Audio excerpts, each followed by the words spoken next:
Next year, I don't know what's going to happen, but overall, the long term for the industry, I think there's so much more that has to be built, that needs to be built, and that will be built.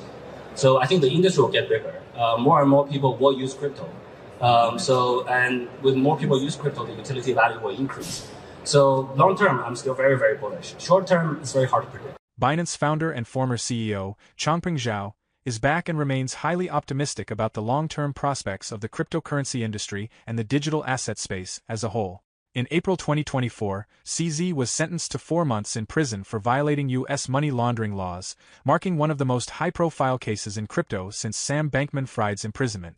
The U.S. government argued that CZ's violations were intentional, claiming he deliberately broke U.S. law to attract users, grow his company, and increase his personal wealth. After serving his sentence, CZ made his first public appearance at Binance Blockchain Week, where he discussed a variety of topics, including his time in prison, his ongoing relationship with Binance, and his positive outlook for the crypto market in 2025 and beyond. Reflecting on his experience at the low-security federal prison in Lompoc, California, where he served his 4-month sentence, CZ described it as a limiting experience. He explained that with his freedom taken away, he had plenty of time to reflect.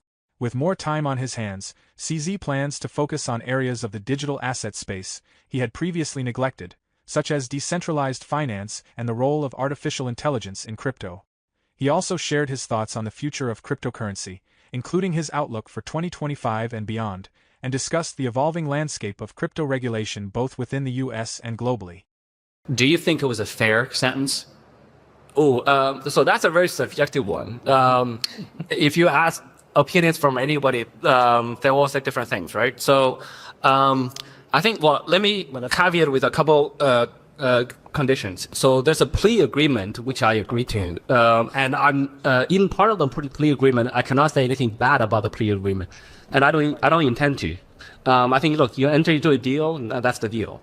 Suffering from that, there's the sentencing, which I got 4 months for incarceration. And then there was the process going through the prison experience.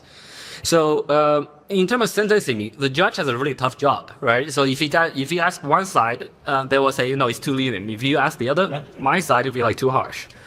I don't care. I don't think about it's fair or not. So I can give you a couple of data points for people to benchmark. For this particular violation, which is a Banking Secrecy Act violation, we didn't register a financial company in the US when we had US users, and we failed to implement an adequate anti-money laundering program. For this particular violation, no one ever went to jail for a single violation, which is my charge. So I'm the only one who went to jail for this in US history. And just 2 weeks ago, there was TD Bank got fined for like 1.8 billion. When I was reading that, there were cases, I think you described that there were executives taking money to facilitate transactions, and no one was named. Just the company was fined 1.8 billion. But, fair or not, that doesn't matter that much. And then the judge also said a bunch of really nice things about me in court. Right? So he said, look, he never seen that many support letters. Seemed like a nice standing guy, but then he said he doesn't have to follow precedent. That's when I knew things were not good. And but then when I got into prison, I found out actually 4 months is a really short sentence. Everyone else there is like 5 years, 10 years, 15 years, 8 years. They're all in years. But nobody gets a few months of sentence. So from that perspective, I was pretty lucky. So I think in the judge's mind, he treated me very leniently. So again, it's a very subjective opinion. I try not to think about it. I think everyone here will have their own opinions, but I just want to move on. I think it is what it is. I did the time. I addressed it. I just took it head on, and now I can move on. Yeah. Actually, I did have a couple of guards recognize me and then ask me like, what coin should I buy? I'm like, I better not take the wrong coin. No, I told them, look, I'm from inside. I don't have any access to information, right? So there's no internet. All my information is through like some limited length messages my friends and family send me, and we don't talk about crypto. So I did get a few guys ask. I did get a few guards ask me that. I did make a couple of friends who I still keep in touch with. Everywhere you go. So to be honest, I think they're very nice people in prison. So they're people are very chill. I think, to be honest, I think a decent portion of them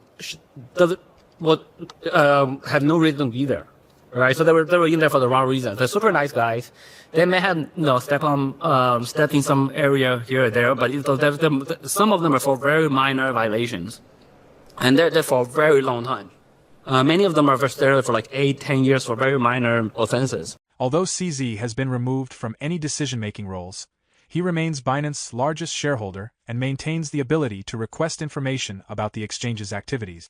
In a discussion with Austin Arnold, one of the hosts at Altcoin Daily, CZ shared that the forced separation from Binance, a company he invested so much into, was initially a tough experience. However, he's slowly adjusting and making the best of his newfound free time.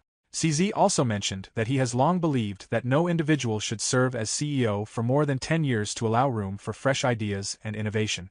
Despite the severed ties with Binance, CZ continues to stay deeply engaged in the digital asset space. He is actively exploring new opportunities, particularly in decentralized finance and artificial intelligence, which he believes could drive the next major advancements in the crypto world. Stay tuned for more insights from this fireside chat. Okay, I'll try not to give any financial advice, but and also history doesn't predict the future, but I cannot predict the future. I can analyze the history. Historically, Bitcoin has went through very clear 4-year cycles. So 2013 was a bull year. 2017 was a bull year. So actually, 2012 was a recovery year. I think most people don't look back that far. And then 2013 was a bull year. 2016 was a recovery year. 2014, 2015 were tough. 2016 was a recovery year. And then 2017 went all the way over. And then 2020 was a recovery year, and then 2021 was a bull year, and this year now we're kind of back to the previous all-time highs. So like 2024 is a recovery year based on the current analysis or based on the current prices. Next year I don't know what's going to happen, but overall the long term for the industry, I think there's so much more that has to be built, that needs to be built, and that will be built. So I think the industry will get bigger. More and more people will use crypto. And with more people use crypto, the utility value will increase. So long term, I'm still very, very bullish. Short term, it's very hard to predict. What aspects, and a couple sentences, what aspects of crypto are you most bullish on? Is it DeFi? Is it meme coins? Well, actually, I wouldn't go that specific because it's very difficult to predict like that specifically, like which one's going to be the next one. Beginning of 2017, I probably could not have said ICOs is the next thing. But by June, the trend was clear. By July, we launched a platform. By December, we launched a platform. I think it's depends on which project explode in those niche or in those small sectors. I think all of those have have potential to grow.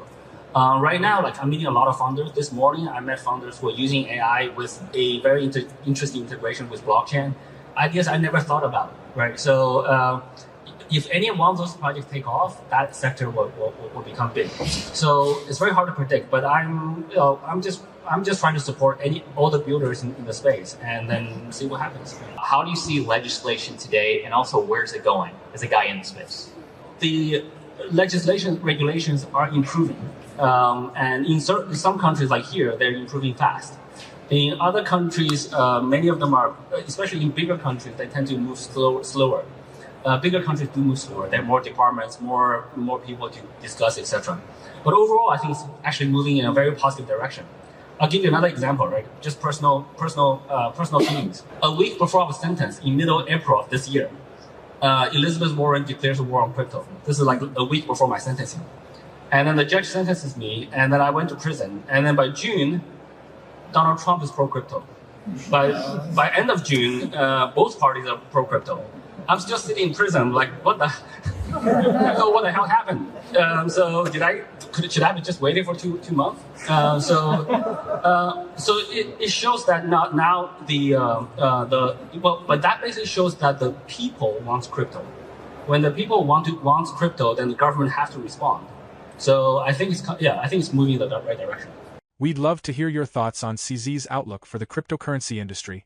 Please share them in the comments below. In other news, as we approach the November 5th U.S. presidential election, betting platforms are showing a close contest between former President Donald Trump and current Vice President Kamala Harris. According to recent data from the U.S. regulated prediction market, KI.com, Trump has a 54% chance of winning the 2024 presidential election, while Harris has a 46% chance. In key swing states, Trump is leading in Arizona, Georgia, and Nevada, while Harris is ahead in Wisconsin and Michigan.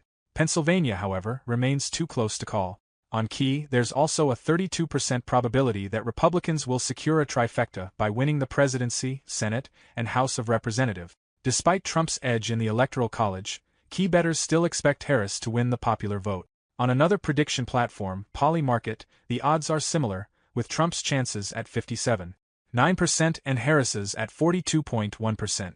Trump leads in 4 of the 6 swing states, including Pennsylvania, where he has a 53% chance.